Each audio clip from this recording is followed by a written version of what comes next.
Friday evening தொடர்ந்து 2 நாளாக எங்கள் ஊரில் மழை பெஞ்சிட்டு இருக்குது. இன்றைக்கும் மழை வரும்னு நினச்சிருந்தோம், ஆனால் வரல.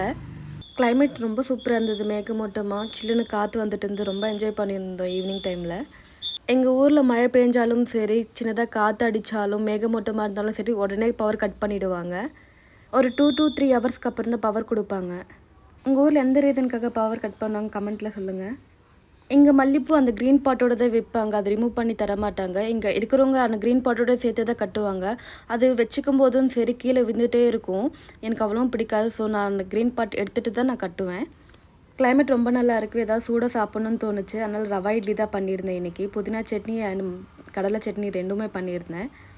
இங்கே இட்லி மாவு வேறு, தோசை மாவு வேறு. தோசை மாவு அரிசியில் நம்ம நார்மலாக பண்ணுற மாதிரி தான் பண்ணுவாங்க. ஆனால் இட்லி அப்படி கிடையாது. உளுத்தம் பருப்பு எடுத்துகிட்டு இட்லி ரவான்னு செப்பரேட்டாக விற்கும். அது மிக்ஸ் பண்ணி வச்சுட்டு அதில் தான் இட்லி பண்ணுவாங்க. நாங்கள் இங்கே ரவா இட்லி தான் சாப்பிடுவோம். சென்னை போனால் மட்டும்தான் அரிசி மாவில் இட்லி சாப்பிடுவோம்.